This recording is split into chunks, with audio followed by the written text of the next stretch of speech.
প্রিয় বন্ধুরা, আজ আমি আপনাদের শোনাতে এসেছি এমন এক মানুষের গল্প যিনি শুধু একজন নায়ক নন, তিনি ছিলেন আবেগের আরেক নাম। তিনি ছিলেন ব্যথার ভাষা। তিনি ছিলেন ভারতীয় সিনেমার ট্র্যাজেডি কিং, নায়ক দিলীপ কুমার। এক সাধারণ ঘর থেকে কিংবদন্তির শুরু। ১৯২২ সালের ১১ই ডিসেম্বর ব্রিটিশ ভারতের পেশোয়ার শহরে, বর্তমানে পাকিস্তান, জন্ম নেন তিনি। তখন তার নাম ছিল মোহাম্মদ ইউসুফ খান।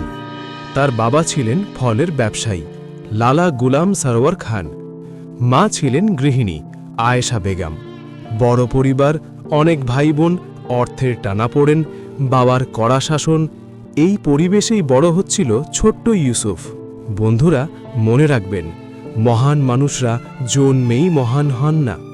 তাদের জন্ম হয় সাধারণ ঘরে, কিন্তু স্বপ্ন থাকে অসাধারণ। সংগ্রামের শুরু বাড়ি ছেড়ে অজানা পথে। একদিন বাবার সাথে মতবিরোধ হয়। রাগ, অভিমান, কষ্ট নিয়ে ছোট্ট ইউসুফ বাড়ি ছেড়ে চলে যান পুনে।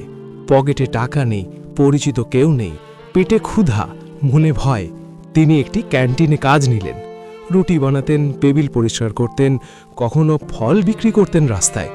একজন মানুষ যিনি একদিন কোটি কোটি মানুষের হৃদয়ে রাজত্ব করবেন, তিনি তখন শুধু বেঁচে থাকার জন্য লড়াই করছেন। বন্ধুরা, আজ যদি আপনি বেকার হন, হতাশ হন, তাহলে এই অংশটা মনে রাখবেন। স্বপ্ন পূরণ শুরু হয় কষ্টের মাটিতে দাঁড়িয়ে। সিনেমায় প্রবেশ, ভাগ্যের দরজা খুলে গেল। পরে তিনি মুম্বাইয়ে আসেন। সেখানেই ভাগ্যের চাকা ঘুরে যায়। বিখ্যাত প্রযোজনা সংস্থা বম্বে টকিজের মালিক দেবিকা রানী তার ব্যক্তিত্বে মুগ্ধ হন। তিনি ইউসুফ খানকে নতুন নাম দেন, দিলীপ কুমার। ১৯৫৪ সালে মুক্তি পায় তার প্রথম সিনেমা জোয়ার ভাটা। ছবিটি সফল হয়নি, কিন্তু তিনি হাল ছাড়েননি। বন্ধুরা, প্রথম ব্যর্থতা মানেই শেষ নয়, এটাই জীবনের প্রথম শিক্ষা। ট্র্যাজেডির রাজা। তারপর একে একে এলো সাফল্য। আন্দাজ, দিদার, দেবদাস, বিশেষ করে দেবদাস, এই চরিত্রে অভিনয় করে তিনি যেন নিজের হৃদয়ের রক্ত ঢেলে দিয়েছিলেন। তার কান্না ছিল সত্যি, তার ব্যথা ছিল বাস্তব।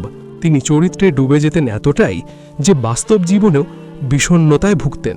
তিনি নিজেই পরে স্বীকার করেছিলেন, ট্র্যাজেডির চরিত্র করতে করতে তিনি মানসিকভাবে ভেঙে পড়েছিলেন। বন্ধুরা, সাফল্যের আড়ালে কত অশ্রু লুকিয়ে থাকে তা আমরা কখনো দেখি না। প্রেম, ব্যথা ও একাকিত্ব। তার জীবনে এসেছিল প্রেম, বিশেষ করে অভিনেত্রী মধুবালার সাথে সম্পর্ক ছিল গভীর।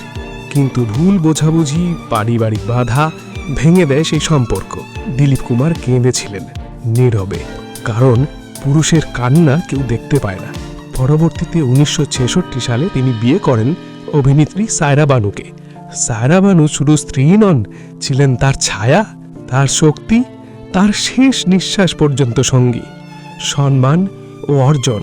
তিনি জিতেছেন বহুবার Filmfare award for best actor, পেয়েছেন ভারতের সর্বোচ্চ চলচ্চিত্র সম্মান দাদা সাহেব ফালকে পুরস্কার, এমনকি পাকিস্তানের পক্ষ থেকেও পেয়েছেন নিশানে ইমতিয়াজ, একজন শিল্পী যিনি দুই দেশের মানুষের হৃদয় জয় করেছিলেন।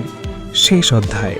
৭ জুলাই ২০২১ সালে মুম্বাই এসেই নিঃশ্বাস ত্যাগ করেন তিনি। পুরো ভারত কেঁদেছিল, পাকিস্তান কেঁদেছিল, বিশ্ব কেঁদেছিল। একজন নায়ক চলে গেলেন, কিন্তু রেখে গেলেন অনন্ত অনুপ্রেরণা। আমাদের আজকের যুবকদের জন্য শিক্ষা। বন্ধুরা, দিলীপ কুমারের জীবনের ৫টি শিক্ষা মনে রাখুন। ১. জন্ম নয়, সংগ্রাম মানুষকে বড় করে। ২.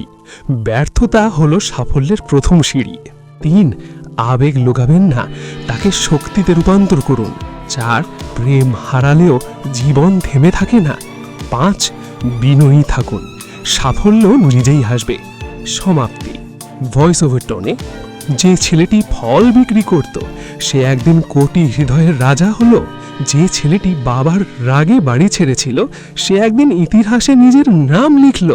বন্ধুরা, আপনার জীবনেও হয়তো আজ অন্ধকার, কিন্তু মনে রাখবেন, অন্ধকার ছাড়া তারা জ্বলে না। দিলীপ কুমার প্রমাণ করে গেছেন, কষ্টই মানুষকে কিংবদন্তি বানায়। আপনি কাঁদছেন, ভালো, কারণ অশ্রু মানেই আপনি এখনো বেঁচে আছেন। আর যতদিন বেঁচে আছেন ততদিন স্বপ্ন দেখার অধিকার আপনার আছে।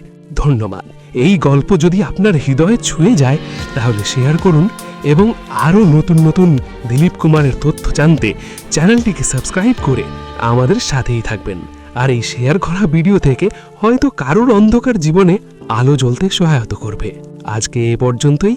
ভালো থাকবেন, সুস্থ থাকবেন, শান্তিতে থাকবেন এই কামনায় বিদায় নিলাম। ধন্যবাদ সবাইকে সাথে থাকার জন্য।